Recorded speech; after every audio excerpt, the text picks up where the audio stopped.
guys. Welcome back to Summer's Truths. It's Amber, your host, giving you nothing but realness. Today, I have my very first guest joining me. I have Vic Gurley Jr. in the building. Hey. Thank you so much. Appreciate you for having me. I'm glad to be here. Yes, I'm glad that you could be here. So we've had many conversations about many different topics, but today we are here to give you guys the juiciness, to dive into those things that people don't want to talk about all the time. And I feel like you're not afraid to do it. Nah, I love those conversations. The conversations that make people cringe a little bit. A little uncomfortable. Yeah, but that's okay. We're here to make people uncomfortable, but like in a good way, you know? So a little bit about you, of course. Like, I know you're an entrepreneur, you're a father. I don't want to call you a farmer, but you be out there, you be digging in the dirt. Yeah. You know, I've been getting my gardener on, so it's very therapeutic. Okay. And I say all the time, plants teach you everything you need to know about life. Okay. In what way? So the analogy I use is paying attention to plants, right? So a plant, if the leaves turn brown, it needs more water. The leaves turn yellow, you're giving it too much water. But plants can't talk. So you have to actually pay attention to them to know what they need so that you can give them what they need. Because they can't tell you, hey, I need water. Hey, you're giving me too much water. Hey, I need some sunlight. The only way that you would know is by paying attention to them. Okay. So if you relate that to real life and relationships in general, a lot of times people don't pay attention in relationships. So that's why they don't know if their friend is going through something. They don't know if their partner is happy or unhappy because they don't pay attention. So learning that through plants, it really opens your eyes to that. And even just going through the seasons of, you know, shedding leaves, growing back, the process of pollination and growing fruit and how all that stuff works, it all relates to life. I love it. I love it. It's funny you say something about like, okay, you could be overwatering something, you could be underwatering something. But when you relate it to relationships and people, how do you like stop? Like, look, I'm overwatering this person. Like, I'm pouring into this person a little bit too much and it's taking from me. Like, how do you resonate with that? So paying attention to the product that's produced, the fruit that it bears. So if in a relationship you're not being fulfilled, then okay, either you're one of two things. You're not watering enough or you're watering too much. So if you are watering too much, your partner is probably 100% happy, but you may not be happy. It may be an instance of overwatering.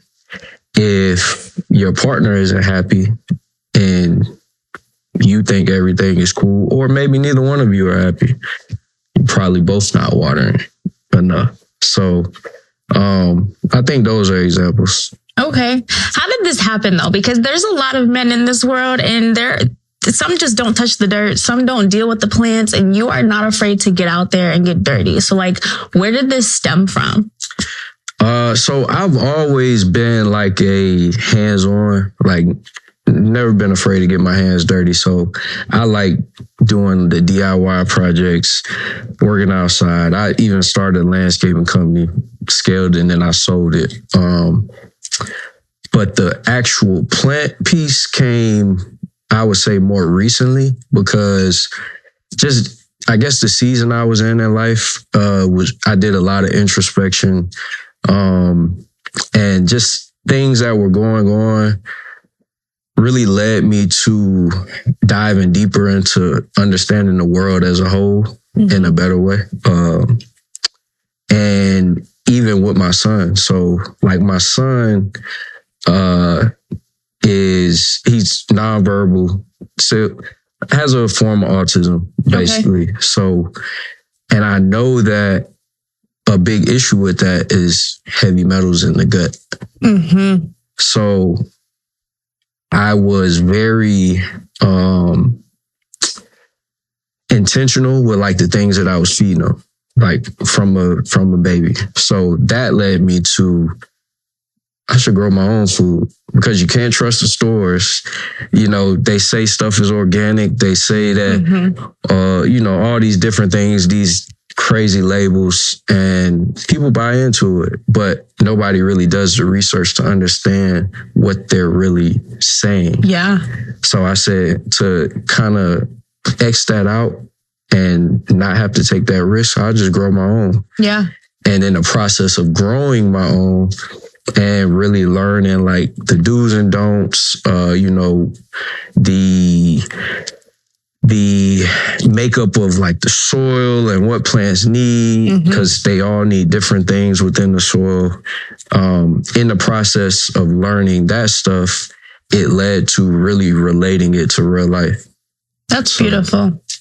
You said something about your son having autism. So as a parent, like, I completely hear you. My son has autism, and it has opened my eyes to like a different world, but also like, how do you give a child who doesn't learn the same way as other kids the same type of treatment, but also like try and, you know, discipline them without them feeling like they're different? Like, how have you gone through that? So I've always from day one, and I've had my son, like from the hospital, my son came home with me. And it's not a slight or anything to his mom, because she was present.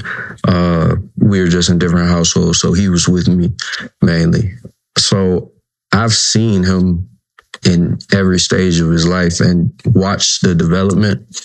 So I say all the time, I know my son like the back of my hand. Like, sometimes I feel like I know him better than I know myself. So when it comes to the discipline and really just raising him, period, I want him to live just like anybody else. So yes, autism is a diagnosis, but I don't want him to ever have to make that his identity. Right. So I treat him like a regular, I talk to him like really like he's a grown man. Yep. And he's still nonverbal, so he doesn't talk. But I have him in, you know, different therapies and stuff like that. But still, if he does something wrong, I give a real life scenario, something that really happened with the stove. I'm in the kitchen cooking. What does every kid want to do? They want to touch the stove. Yeah. So as soon as I see him trying to touch the pot, hey, don't touch that, it's hot. So he has this thing where if he's going to do something that he knows he's not supposed to do, he'll look at me and he'll be like this. So after telling him twice not to do it, I let him do it. So of course he touched it, and it was hot. Yeah. That was the last time he ever tried to touch the stove. Yep. And some people, I know we're in a weird space in society where everybody's like hypersensitive.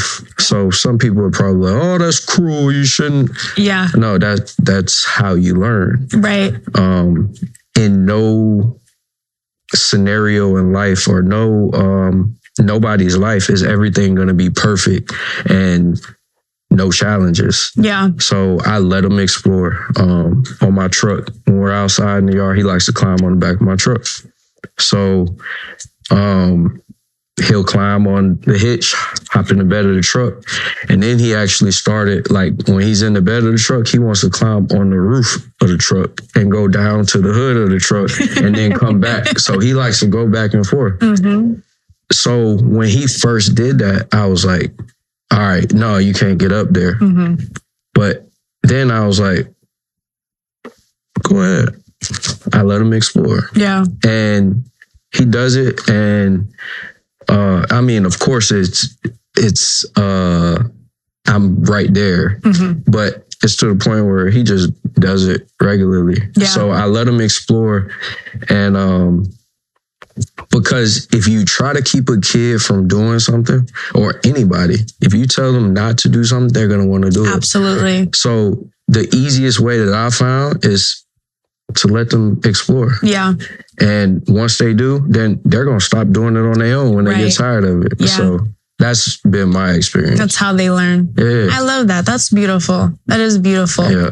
Well, kind of leads me into my next thing, which is your book. Why don't we ask why? Right? Yeah. And it has so much depth to it. Like it really dives into how an individual perceives life and the stages that they go through. But I want to understand your thought process in writing it. Like, who is this character? Why did this character come about? Why was this journey necessary? Like, I need the details. All right. So the book, so really initially I wasn't even writing about, that wasn't going to be the book. I was actually writing a book. It was going to be kind of like a self-help book, but more based around like business and development like that. So I had an incident that happened where I was working with a partner. We were working on an app together. Things end up going sour when he ended up stealing $103,000. So immediately, you know, in that moment, I'm like, I'm gonna kill this dude. Yeah. And I remember pacing back and forth in my living room, and my son came tugging at my leg, you know, ready to play. And I looked down and I was like, dang, I couldn't do nothing to this dude if I wanted to, because I got responsibilities here. So that led me to thinking about what I had to do and everything I had to sacrifice to accumulate that money, and then how fast it was just gone. So then that led me to asking, why do we chase this like this if it can be taken just like that, like that? So asking the why there turned into this whole big snowball. So I went into studying the financial system, how money works, how money's created. That led me into studying the government structure, how the government is structured, how it all came about. Then I studied the judicial system, law, understanding corporate law. Then I got into religion, spirituality. Okay. So all of these things are connected. Most people on the surface level aren't going to correlate. Not at all. But they're all connected. Absolutely. So once I got to that point, I really wasn't motivated to write what I was writing about. So then this concept came to me because I'm naturally a creative. So I have like a wild imagination, which is why I guess it came to me pretty naturally. And so the characters each represent different phases in life. So everybody that reads the book is going to be able to take something different. So a Johnny, the main character, it was inspired by things that I've experienced in life, things that I've gone through. It wasn't everything like to a T. So I did make tweaks throughout, but overall, the persona was similar to me. Okay. And the different characters represent different phases in like that everybody goes through. So it's supposed to be one of those books where you can read it at one phase in your life and you pick something from it. Maybe 2 years later, you're in a different phase in life and you read it again. You'll take something completely different that you missed the first time. So there's a lot of parable symbolism in it.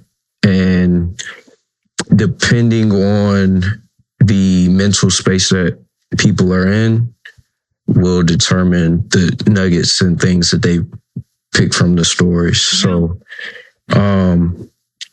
it was pretty deep, and I actually enjoyed writing it. It was very therapeutic because you get to revisit different situations and really dissect what happened and really be able to look from a wider lens at the lessons taken from it and how to incorporate those lessons into the life now and in the future. So I actually enjoy writing it. I enjoyed reading it. It's a really good book. It's great. I love it. And I'm happy that you took your experiences and put them into a book, but you also made it relatable for people who are going through those different stages. Like, I resonate the most with the elephant. Okay. Like, I see a lot of myself in that, you know, with my story and the things that I've been through. Like, I'm constantly thinking about, okay, how do I protect my family from any type of harm? How do I keep my kids on the straight and narrow and not getting bullied? Like, because of the experiences that I went through. So it was a heartfelt book. Okay. So with that, Zuri is the elephant, right? So Zuri was kind of forced into a leadership role based off of losing her mother, which was that leader.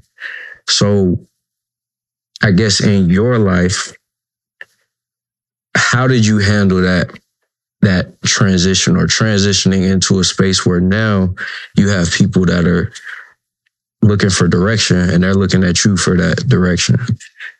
I'll be honest, at first, like when I lost my parents, it was kind of like, I have no idea where to start, what to do. I know that I have to now be a guardian to a 15-year-old. Don't know how I'm going to do it because you're a teenager. I have to help my brother who's 18. Like, I am now looked at as, hey, what do we do about this? What do we do about that? I'm mom. And I wasn't prepared to be mom. So in my mind, I looked at it in a way of, I'm not here to be your mom. I'm just here to help serve and continue living on the legacy that she left us and providing you with the things that you need. But for a long time, I feel like I put myself in that position of, I have to be this leader. I have to be this person that everyone comes to. And it took a toll on me. And I realized that I don't need the title of being a leader. I just want to be here and I want to support. Like, I want to be a supporter. Okay. So I kind of had to shift that mindset a little bit. Like, no, I don't want to be a leader. I just want to be a supporter. And that's for family, you know, my kids, friends. Like, I don't want to lead. I can't lead everyone, but I can 100% support you. Do you think leaders get to choose their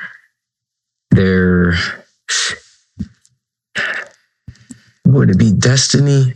Like, somebody that is seen as a leader, do you think that they get to choose that role, or are they kind of, do other people put them in that light? I think it's both. I think there are people that we look at as our leaders because they were given these titles. Like President Donald Trump, right? He's the president of the United States. People are going to look at him as a leader because he deserves that role, where there's going to be other people who look at it and they're like, no, he's a leader because he was given that role. And then we have people who just make names for themselves. Like, they show up, and I can't think of like a specific person. But like, for instance, let's think of Jay-Z. Like Jay-Z, he has built his legacy from the ground up. And in a way, people are going to say that is a leader. He did it on his own. He created that space for himself. But then there's going to be others who are like, no, he was given it. We gave him the role as our leader, not him taking that position, you know? So I feel like it's different for everyone when you ask that question. Yeah, that's an interesting topic. It's actually a conversation that I was having a few days ago about leaders in like the melanated community, because the conversation was about our leaders all being in the entertainment space, being paid entertainers. And it's like, why don't we have the leaders like that are in real positions of power, that are influencing policies that affect us, things like that? And it led to really having a conversation of looking at the historical context behind it. Because every time we've had leaders in the past, they've all been cut at the knees. They can't be controlled. Yeah. So, I came to the conclusion that I think we kind of suck at protecting our leaders. Yeah. So a lot of people don't really have the incentive or the desire to really put their neck out there because you kind of know what the fate is. I think people are also afraid to put their neck out there and like defend people because there has been so many instances where we have been let down by our own people, you know? So it's also a trust factor. Like, can we trust this person? Like, do you have the credentials? Where do you come from? Like, people dig so deep into people's background that they're not going to give them a chance because of all these preconceived notions. Yeah. It's we're in an interesting space, just America as a whole, because I feel like as a whole, we're really looking for that real leader, that person who, you know, displays those qualities. Like, yes, things are kind of ugly right now, but this is the direction we're gonna go. Yeah. This is how we're gonna fix it. Don't worry. Just and I think everybody's kind of in a space where we're trying to figure that out. Yeah. Because I don't know if we have real leaders that are vocal and out there. Like, yes, we have people that are considered leaders. Like you gave the example of Jay-Z. But it's like the ones who are really leading. Yeah. You don't hear about it much, unfortunately, especially people who are our color. Like, we hear about it a little bit and then it kind of goes away. And then everything else is like kind of shoved down our throats. Yeah. So I think that's a part of what inspired me to really dig into a lot of the things that I go down rabbit holes all the time, all kind of different things, because I love learning. Yeah. And I hate not knowing things. Yeah. So if I'm out, let's say I have a conversation with somebody and I'm not really fully educated on it, when I get home, I'm deep diving. Yeah. Because I don't like not being able to speak. Because if I'm not educated on it or I don't know, I'm not going to speak on it. Right. So that has really actually kind of pushed me in the direction of really learning a lot, like on a much deeper level. Because a lot of people learn on a surface level, and a lot of people learn just by listening to what other people say. Right, and they just repeat that. Exactly. So,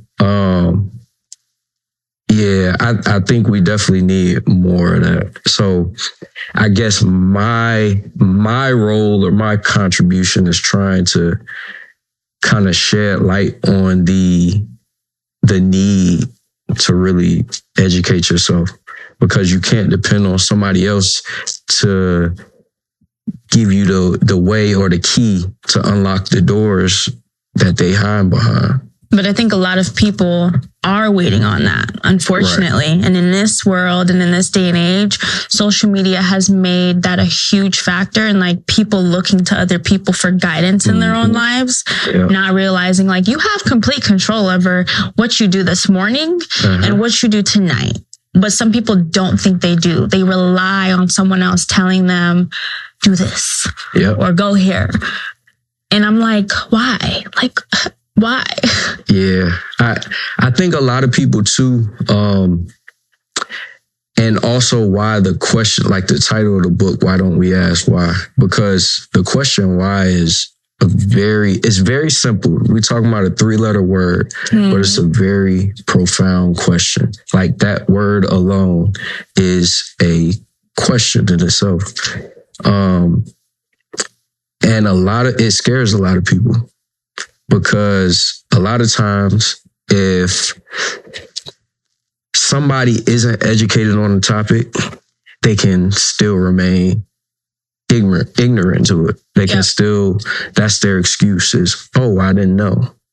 So when you are educated on it, now that cop-out gets taken away. Now you can be held accountable for it. Right. A lot of people, that's probably, I would say today, one of the biggest kryptonites for everybody's accountability. Right. Nobody wants to face that. So it's even in learning all of these things, and actually, what has your experience been as you acquire more knowledge and your mind opens up more?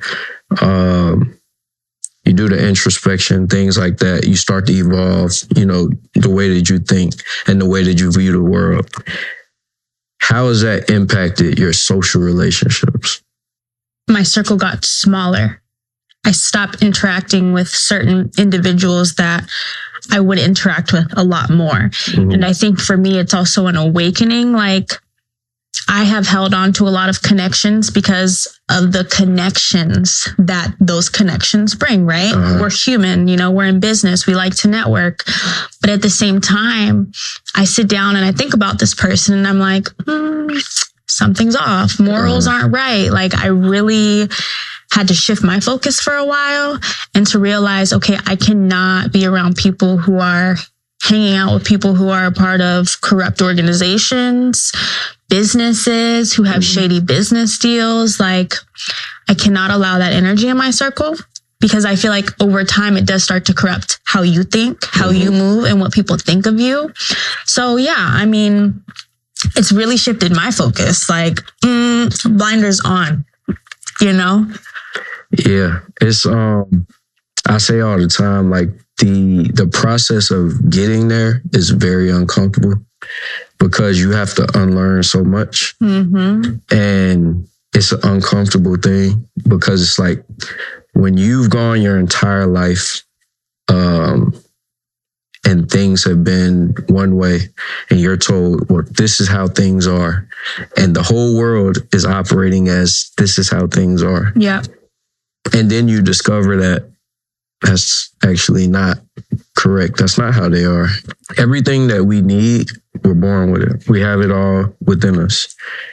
But the society we live in, we're taught to seek everything outside, whether it's in school, corporate life, chasing money, religion. That's a big one. So we're never taught that everything that we need is already in us.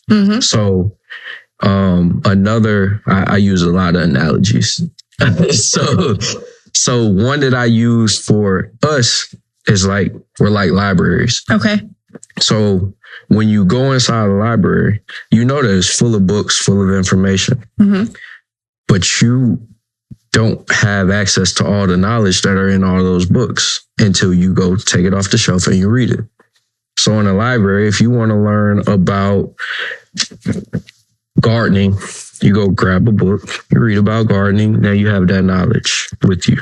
Put the book back. In our minds, everything that we learn, we're grabbing a book off the shelf, opening, learning. Now we have access to that information. The library is always there. Right. We always have access to it. Right. It's just a matter of tapping into it, unlocking or opening those books and learning the information. Some people don't want to do that. That's a lot. Right. And that's the part. And I think if there was more education just about what we're actually capable of, then it would be easier. Of course, there would still be some resistance of people, fearing the knowledge. Yeah. But just the awareness of it. There's so many people that just they aren't aware at all of what they're even capable of. Do you think that's because of them personally, or do you feel like systematically, our world was designed to keep a lot of very powerful information away from us, to keep us boxed in a system? It's definitely a system. And this is the reason why so let's talk religion. So the Bible. The Bible is seen as basically the book of life that has all the answers, right?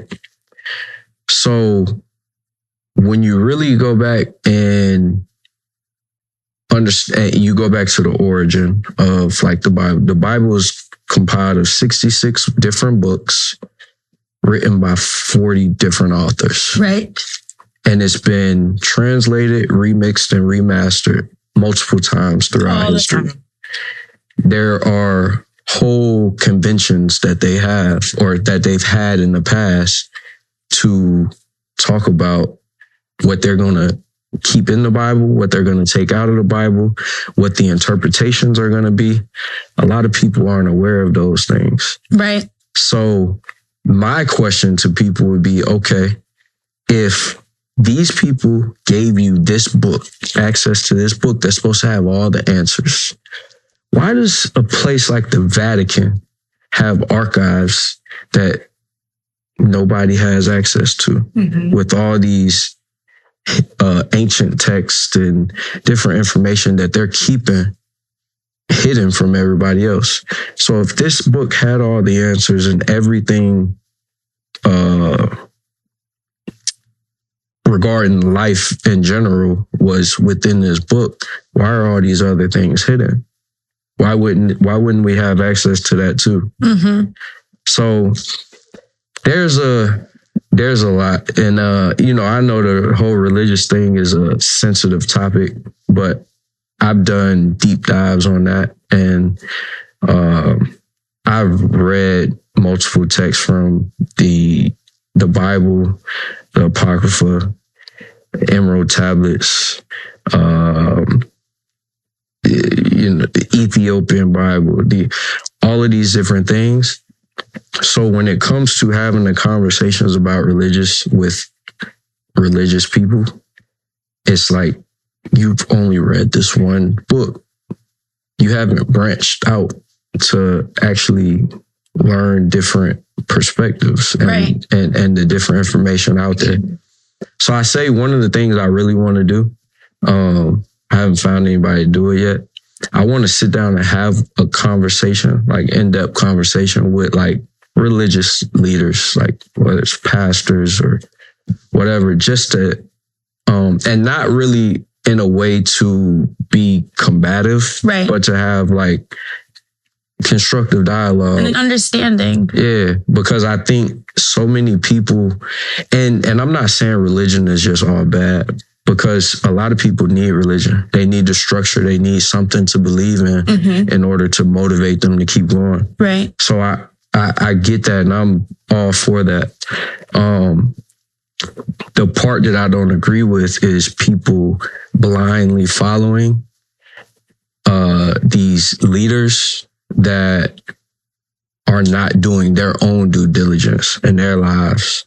So it's like, at the end of the day, so many people are dependent on getting their information from other people, and not realizing that it's already within you. Right. So what is your religious stance? Like, not that you have to identify like as a Christian or anything like that, but what do you believe in? So I believe in God, and I believe that we all have God within us.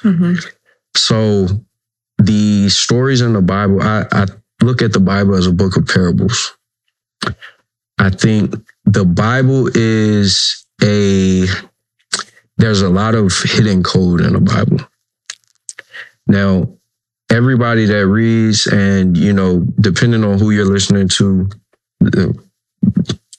different pastors, preachers, their interpretations may be different. So overall, I believe there's symbolism all throughout that people overlook, because a lot of people look at it in the literal sense. Right. So for me, we're all spiritual beings.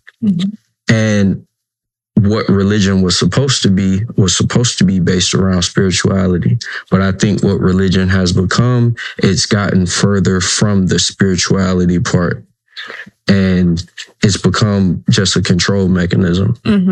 So I grew up Christian, and you know, Mom, we get up on Sunday, we gotta go to church. And so I've always been the kid that asks questions. And what I've realized in religion is when you ask questions that they don't know the answers to, or where the answer might be uncomfortable for them, they just say, oh, you just got to have faith. Yeah. That's just how it is. You just got to have faith, blind faith.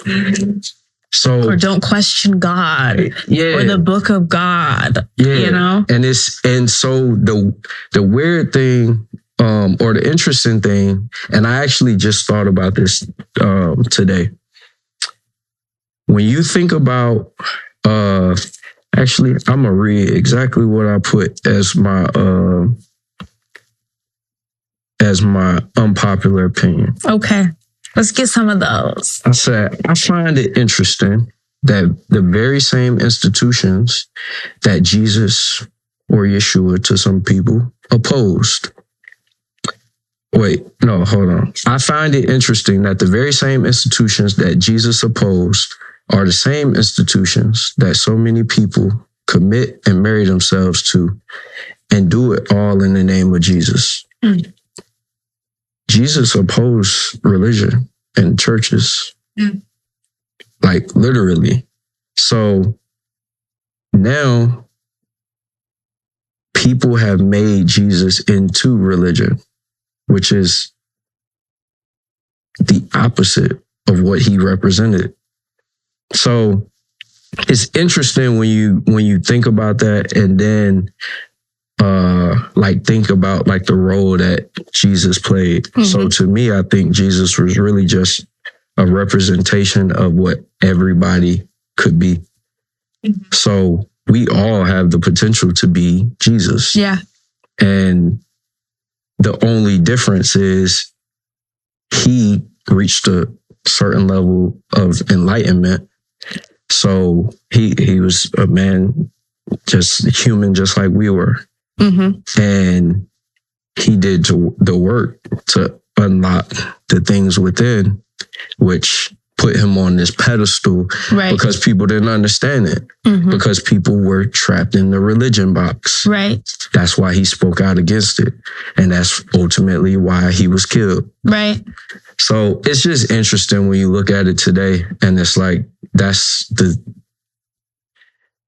we're following the very things that he warned us about. But that's still going on today. It's like, not to say we have tons of Jesuses walking this earth, but when someone comes to us and they try to unlock your brain to all of this knowledge you didn't know you had, people are going to say that person's crazy. Yep. Get rid of them. What are they doing? Because they don't want to see things for what they truly are. Or again, they're just in that box where it's like, no, this is what I've been taught. This is my belief, and I'm not steering away from it. Mm-hmm. And I think that that's small-mindedness. Yeah. Like, not to sound mean, but like, you have to be open and willing in this life to learn and hear everything, or you're learning nothing. Yeah.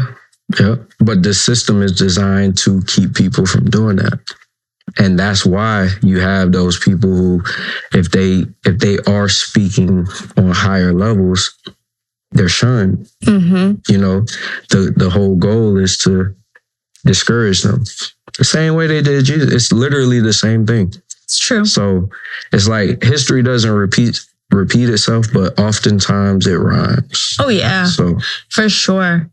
What's one thing that you've learned in all of, say your adult years of learning that has been the most impactful?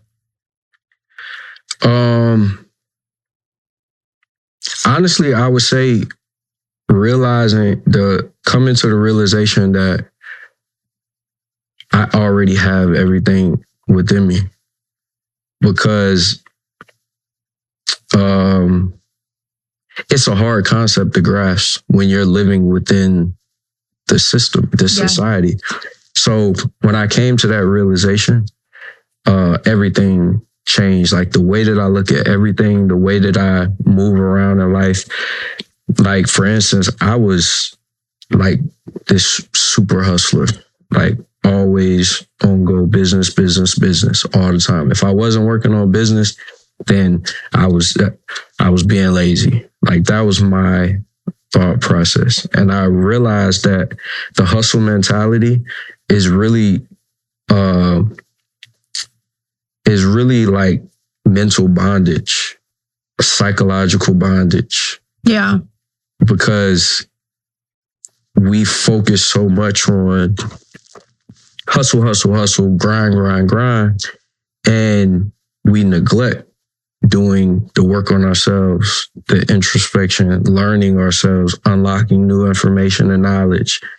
So it's easy to become distracted with the hustle lifestyle. And so definitely realizing that. And there's been so many different things that have added on to that. Shrooms is big. And the thing that I love about shrooms is what you experience while you're, in that state, you can still refer back to when you are normal. Like, I don't like to say sober because it's not a drug. I don't see it as a drug. But when you're you come down from it, it's like you still have access to that. Yeah, and it's very it's life changing when you go into it with the right intentions. So, and I think that's also why they try to demonize it and keep it away. Right, absolutely. I think shrooms is one of those things where, just like with marijuana, it's like they don't want you to consume drugs that are technically good for you. But we're going to go and put nicotine commercials on the TV and push the hell out of alcohol when there are things out there that technically are way better. It's just unfortunately the world that we live in, where good is going to be suppressed and bad is going to be flaunted in your face. Yeah. What do you think was a turning point for you? On what? Like the awakening phase. Like what really led you to that? Was it something that took place that sparked it, that inspired it? Like, how did you get on that road? The awakening of what exactly? Just the consciousness. I think I'm still getting there, if I'm being very transparent. Like, I'm in a learning phase in my life where I'm trying to see things differently. Like, I'm trying to unlearn bad behaviors and habits. So I'm still there. Like, I'm still getting there. Like, I haven't had like a full awakening. I know that what I've been taught and the things that have been, I said, shoved down my throat, throughout life and even in my adult life, I know it's not correct. So I'm still trying to wake up. That's like the best way to put it, like I'm still in my growing phase. And I don't like to tell people like I am at my most high in life, because I'm not, but I am still so willing to learn and unlearn things that aren't good for me that I think I'll reach a point of awakening, but I'm not completely there yet, Yeah. And I think it's an ongoing thing. Like, it's not one of those things where you just reach this point and it's like, all right, now I'm here. And it's like it's a continuous thing. Like, even me, there's still things that I'm learning. There's still things that I'm unlearning. It's an ongoing thing. And I think it's a thing that just continues on as long as you're alive on earth. It's similar to grief almost when you think about it. Like, people use the term grieve, get over, the passing or the friendship or the relationship, when in reality, like, you could be 20 years from now and you're going to have that moment that feels like it just happened. Mm-hmm. And that's all a part of the process. Like you're going to just keep going through those phases. And you even grieve like the person that you may have been 10 years ago. Like, dang, I miss being able to be free and not having responsibilities. And now this is my phase of life now, you know? So grief and awakening are just two constant things that are going to always go on in your life. Yeah. I got a random question for you. Go ahead. You think the earth is flat or round? Man, let me tell you, some days I'm like, oh, it could be round. And then some days I'm like, nah, I feel like I'm in a dome. Like it doesn't seem, how is it possible for this place to be round and just spinning? Like, I don't know. Yeah, I still bounce back and forth between both theories. But it's interesting when you go into like the viewpoints, because there are like cultist followings behind both sides. Like the earth is round and then you got the flat earthers. No, and they be beaming. Yeah. As if anybody has been out there to see it from, or as if they're living on two completely different earths. Yeah. So it's interesting. And then when I think about just different things, so actually in the Bible it mentions a firmament. Okay. Which is the covering, the dome. If you ever watch a rocket take off, the rocket never continues straight up in the air. Curves. It always curves. Uh-huh. That's another thing that I think about. And then when it comes to, so the Emerald Tablets kind of opened my mind to this. I don't think space is what we think it is, like up there in the sky. Right. I think it's in the ocean. Yes. I think everything that we think of space is actually in the ocean. It's funny, me and Eric were having this conversation once and I'm just like, I don't know. It's either there or it's there, but like, it's all the same. Yeah. You know, the as above, so below. Even up there, I think it's water, just like it is in the ocean. And I don't even remember the full statistic, but I think we've only discovered like 3% of the ocean. But basically there's a lot of the ocean we have yet to discover. I know. It's scary, isn't it? Yeah. So, and then with all the things that's going on now, like you got all these UFO sightings and people seeing stuff. There was actually some couple weeks ago where people seeing stuff coming out the water. There was stuff in the sky floating. We were out there like with the telescope, like, is that alien? Like, what is that? Like, don't look right. Yeah. So it's interesting to think about all that stuff. And then like when you're going through like the learning and the awakening phase, it's like it opens your mind up even more to thinking about that stuff on a deeper level. And there's so many like different ancient texts that also kind of refer to stuff. Right. And it's like, how was they talking about this back then if it won't for real? Like, right. Like these aren't just made up concepts. It can't be. But that's where they don't want us to know the truths behind everything that goes on. Like I think about the pyramids in Egypt. And it's like they just did a scan. The LiDAR scan. Where they were able to see like there is stuff under it. Like pillars almost holding it, going super deep into the earth. Yep. I'm like, but you guys aren't going to tell me what's down there. Like this is a portal. This is an entrance to something that we're not supposed to know about. So this is what I think it is. And I was in Egypt, it was like August, September. And I literally was debating with my tour guide because he was like, no, it's just tombs. They wanted to build these grand structures to remember the kings and queens and the royalty. And I said, I don't think it's just tombs. I said, what else is it?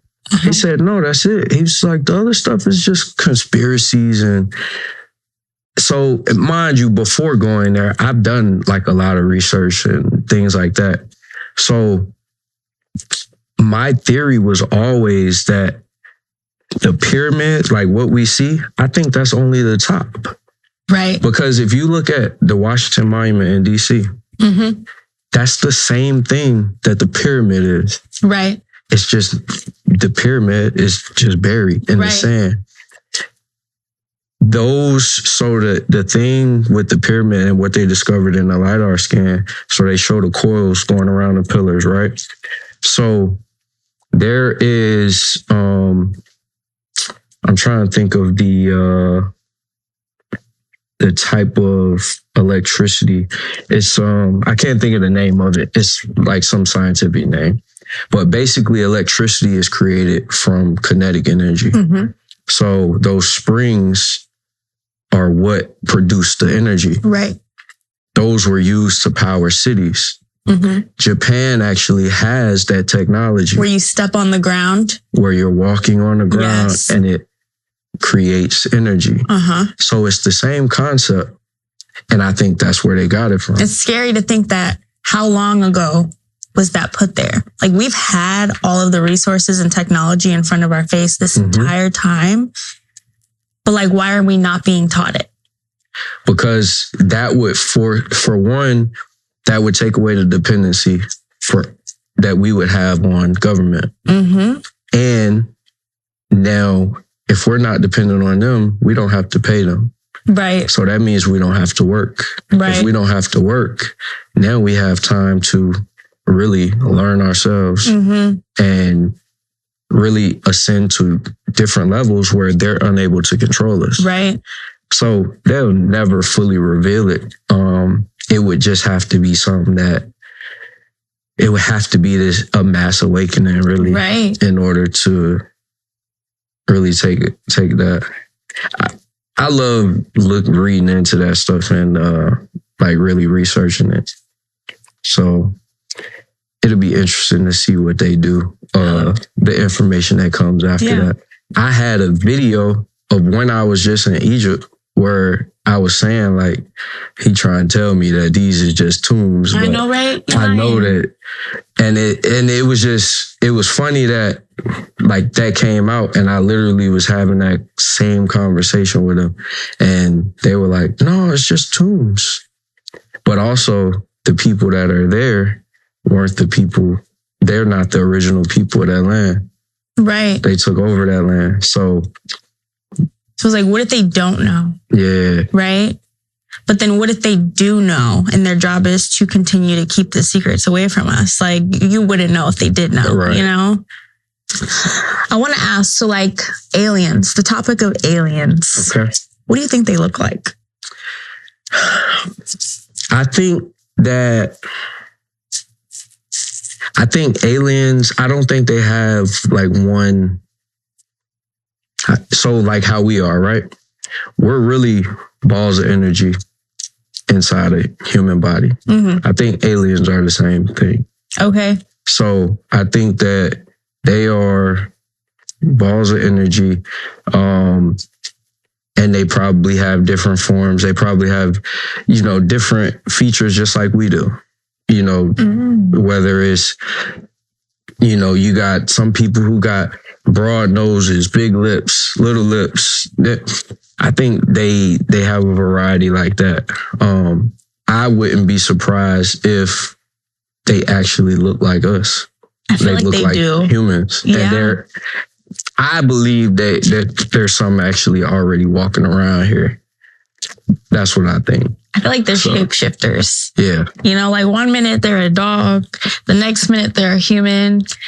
And I'm like, if I ever cross path with an alien, I want to know they're an alien. Like, I don't want to just be chilling and roaming with you and you're not even human. Like, but I don't know that we would actually know. But what if, like, how they're aliens to us, we're aliens to them? I mean, it would make sense. So, like, the way that we're looking at them, might be the way, like how you said, I want to know, like if I'm dealing with somebody who's not human, what if they're really the same as us, just from a different place? Like another Earth? Yeah. I want to go to another Earth. I want to see what it's like over there. Yeah. It's, like, that's crazy. Yeah. It's because, so do you know anything about like different dimensions? And I haven't gotten deep into it. I am aware of the different dimensions. I think when my mom had passed away, me and Eric sat down and like had deep conversations about like the different realms. And I actually met a psychic who, you know, she can communicate with the past life. And she talked to me about the different levels and layers. And she said that my dad will never be on the same layer as my mom. But he isn't like at the very bottom, whatever that meant. So then I started trying to do research and figure out like, what is she talking about? You know, and then it gets deep into like, well, these different dimensions. And I'm like, I'm so lost. Like, I don't know what to believe. Yeah. So the way that I understand it, so you have, so like 2D, 3D, 4D, 5D, and then I think it goes up to like however far. But basically, whatever dimension that you're living within, what you see is the dimension below it.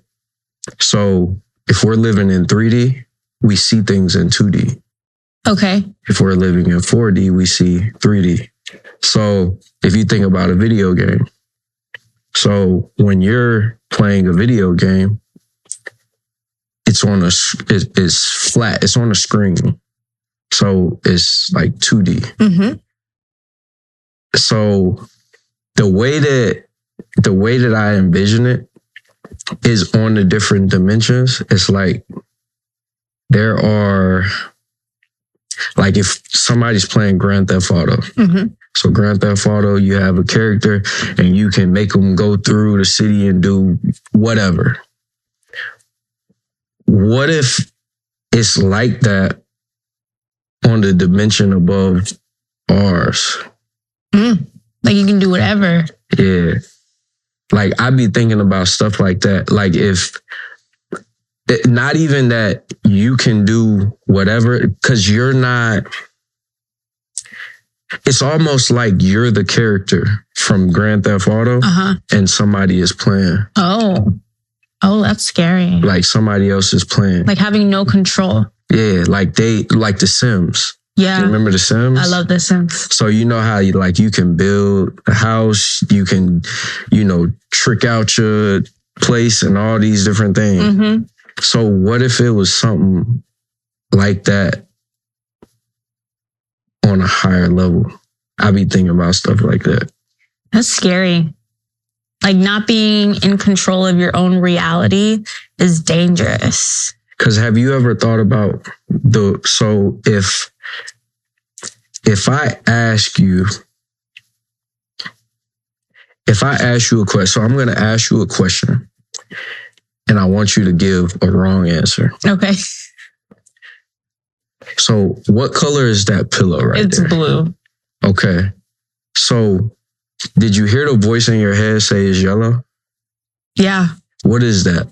My subconsciousness. I hope it's my subconscious. So that's something else that I like. That's the type of stuff I be thinking about. Like, is that me? Because when I speak, like how I'm speaking now, that's me. That's my voice. You can say something completely different to what you're thinking. So whose voice is in here? It's funny you say that because with our son Colby, he has autism. And in the past, he would go through like these bursts where he would just do something and not think logically about it. And we'd be like, what are you thinking? Like, why are you doing that? And he's like, it's not me. It's this bad Colby in my brain telling me to do this stuff, right? And he's like, I don't want to do it, but I have to do it. And it does make me sometimes think like, okay, what is this? Like, is it a voice in your head or is it just your inner thoughts and you just don't know how to control them? Yeah, it's, have you ever watched the movie Interstellar? Yes. So Eric made me watch it. It's a great movie. So do you remember the part when so they went through like the black hole thing and he ends up in like this other dimension and he's looking at himself? Yeah. So, like it was his future self knocking the books off the bookshelf. Right. So like when we're doing, like if we do something that in our head, we know like, you shouldn't be doing that. Like, don't do that. But then we go do it. Mm-hmm. It's like that. It's like our future self is watching us about to do some dumb shit. And it's warning you. Yeah. And then we have the choice whether we want to ignore it or listen to it. But that's that intuition. Like, like that gut feeling sometimes you get like, oh, maybe I shouldn't go out tonight or go to this place, but like I really want to. And when that feeling is strong, like I strongly believe don't leave your house. Yeah. So yeah. I think that's us or the version of us on a higher dimension. Protecting yourself. Yeah. Oh. So remember how I said like the whole video game thing? And yeah. That's what I think it is. I think because they're like parallel timelines. Yeah. So I think when we have that intuition, it's like if you like something is telling you, nah, don't go out tonight. I think that's your future self or your higher dimension self trying to protect you from what it's already went through. Okay, I'm gonna need that higher dimension self to like start dropping some gems in my lap. Yeah.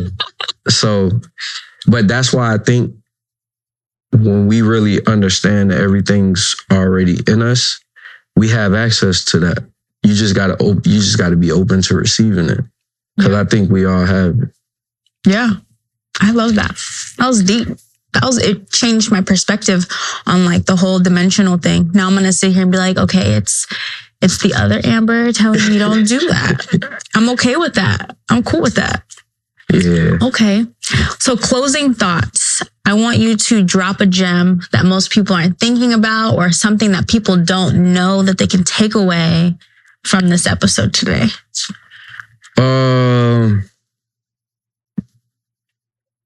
You possess all the power, all of it.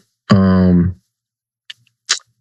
it's important to understand that where you are in life, everything that happens in your life is your fault. So it's easy to play the victim. People love to participate in the victim Olympics. But at the end of the day, where you are in life is because of the decisions that you made. We like to blame people. At the end of the day, how we see people is not how they are, but as we are. So if you're looking at somebody and you're like, oh, they're just stupid, they're dumb, they're bad, they're whatever. You're not viewing them as they are, you're viewing them as you are. Okay. So that is a sign when you catch yourself doing something like that, that's a sign to look within yourself and see, okay, maybe I need to make some adjustments here. Maybe I need to. So it's important just to understand that you have all the power. So you control your reality. So control it. Okay. I'll be devil's advocate though, because I've crossed a lot of crazy people. And when I say, no, that person's crazy, I'm not crazy. I know I'm not. But how you view them. Okay. Because they're so let's think about like a drug addict. Okay. There are, I knew like some crackheads when I was younger, and most people was just, they ain't paying no mind. Mm-hmm. They just whatever. But a lot of them are actually very wise. Yeah. Like they can give you some real life advice. So if you view them from a standpoint of, that's just a crackhead. Right. You're not open to understanding that anybody and anything in this world can teach you something. Yeah, that's true. So yeah, they might be crazy. They might really be crazy, but it's how you choose to view them. Okay.